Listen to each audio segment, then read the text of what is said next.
नमस्कार दोस्तों, आशा करती हूँ आप लोग अच्छे होंगे। फ्रेंड्स, अगर आप प्रेगनेंसी कंसीव करना चाहती हैं तो मैं आपको एक बात बताती हूँ। अगर आप काफ़ी ट्राई कर चुकी हैं तो इसे भी आप करके देखें। जब आपका जो है पीरियड आता है उस दिन से आपको केयर करने की ज़रूरत है। ये नहीं कि कितनी महिलाएं ये सोचती हैं कि अरे पीरियड आया ना, उसके 5-6 दिन के बाद से 10 दिन के बाद से केयर करूँगी। नहीं, आपका जिस दिन से पीरियड आता है उस दिन से केयर करना, अपने आप को, अपनी बॉडी को इंडिकेट करना शुरू कर दें कि आपकी बॉडी क्या क्या कब कब कर रही है और आप करती रहें। इसी मंथ आपका कंसीव भी आप कर लेंगी, कंसीव भी आपका हो जाएगा। ये मेरा 100% आपसे गारंटी है। आपको जो उपाय करने को मैं बता रही हूँ आपको पहले दिन से ही करना चाहिए। देखिए, साइंटिफिक और धार्मिक और जो पहले की बड़ी बुजुर्ग महिलाएं हैं वो इसको फॉलो आज तक करती आ रही हैं। जिसके घर में होता है वो आज तक ये फॉलो करती आई हैं। बहुत सारी महिलाओं ने इसे आजमा के और कंसीव भी किया है, प्रेग्नेंट भी हुई हैं।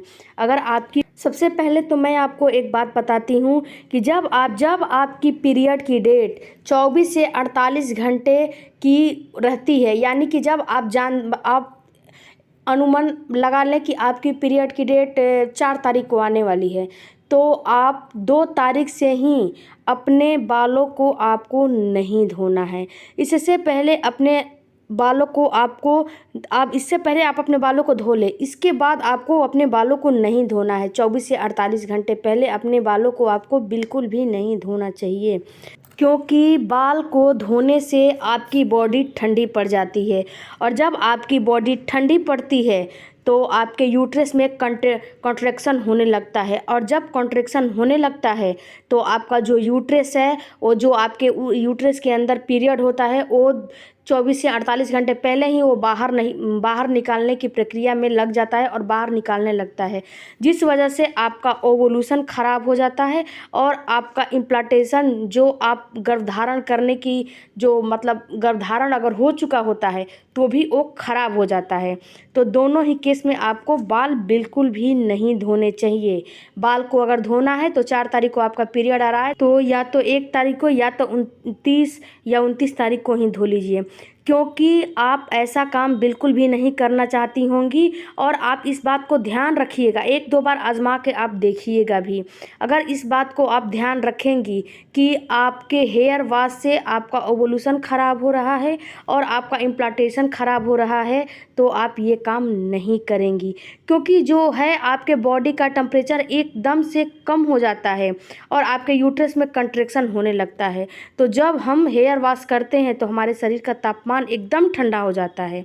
तो आपको ये काम बिल्कुल भी नहीं करना है। इसके अलावा इसका असर आपके बच्चेदानी पर भी पड़ता है। जो बच्चेदानी ठंडा पड़ जाएगी तो गर्भधारण सर्वाइव नहीं कर पाती है। जब बच्चेदानी ठंडा पड़ जाती है, बच्चेदानी को हमेशा गर्म रहना चाहिए और पीरियड आने लगता है। पीरियड के दौरान 2 से 3 दिन तक बाल नहीं धोना चाहिए। जब आपका पीरियड आ जाता है तो आपको 2 से 3 दिन तक बाल नहीं धोने चाहिए, क्योंकि इसमें भी हैवी ब्लीडिंग होती है और हमारे बॉडी का और बच्चेदानी का सारा कचरा जो गंदगी रहता है अंदर, वो पीरियड के द्वारा बाहर निकलता है। इसमें कुछ सेल्स रहते हैं, कुछ टिश्यू होते हैं जो आपका ब्लीडिंग होता है उसमें, और कुछ गर्भाशय के अंदर एक दीवार बनती है जिसे एंट्रोमेट्रियम हम लोग कहते हैं। वो हर महीना ख़राब होती है। अगर आपका एग सक्सेसफुली उसमें चिपकता नहीं है तो ये प्राकृतिक रूप से पीरियड के माध्यम से बाहर निकलना ही निकलना है और बाहर निकलती है। और इस समय हमारी बॉडी का तापमान भी प्राकृतिक रूप से निर्धारित रहता है, तो इसे आपको छेड़ना नहीं है। इसमें आपको छेड़छाड़ बिल्कुल भी नहीं करना चाहिए। इसीलिए 1-2-3 दिन के बाद ही बाल को धोने की परंपरा है। अगर आपने देखा होगा गाँव में, गाँव की महिलाओं को, तो 3 दिन, चौथे दिन बाल धोती हैं। 3 दिन के बाद ही वो महिलाएं बाल धोती हैं। और कितने के घरों में तो जब पीरियड आ जाता है तो महिलाएं खाना भी नहीं बनाती हैं, तो 3 दिन के बाद महिलाएं खाना बनाने लगती हैं। तो इसीलिए पीरियड में तीसरे दिन के बाद चौथे दिन ही बाल धोया जाता है। इसके अलावा आपको जब ओवुलेशन होता है तो ओवुलेशन आपका पीरियड रिसाइकल पर निर्भर करता है। यदि आपका पीरियड रेगुलर है तो 10वें से 12वें दिन आपका ओवुलेशन होना ही होना है, हो जाता है। तो इसमें आप बाल धो सकती हैं, मगर आपको जब इम्प्लांटेशन के समय आपको बाल नहीं धोना चाहिए। जब आपको ये पता चल जाए कि अब मेरा गर्भधारण हो चुका है, इस पे एक मैंने सेपरेट वीडियो भी बनाया है कि पीरियड मिस होने से पहले आपकी बॉडी में कौन कौन से लक्षण दिखाई देते हैं, तो वो वीडियो को जाके आप चेकआउट कर लीजिएगा। अगर वो सारे सिम्टम्स आपके बॉडी में दिखाई देने लग गए तो आपको बाल नहीं धोने हैं। अगर बाल धोएंगी उस समय तो आपको जो है सर्विक्स बच्चेदानी ठंडा पड़ जाएगा और उसमें कंट्रैक्शन आने लगेगा, जिस वजह से कि वो जो अंडा बना है स्पर्म से टकरा के बच्चा का भ्रूण का रूप लिया है वो खराब हो जाएगा।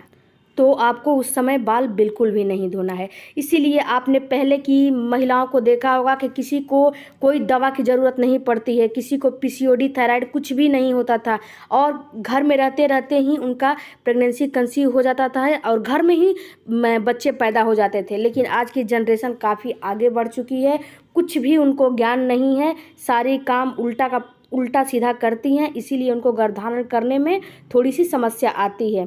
तो इस चीज़ को आप फॉलो करके हर चीज़ ट्राई कर चुकी हैं, तो इसको भी एक बार ट्राई करके देखिएगा। आई होप कि आपका सक्सेसफुल गर्भधारण हो जाएगा। आई होप कि ये हमारी सारी जानकारी, सारे सुझाव अच्छा लगा होगा। अच्छा लगे तो हमारे चैनल को लाइक शेयर सब्सक्राइब कमेंट करना ना भूलिएगा। सब्सक्राइब किए बिना जाइएगा नहीं। बाय।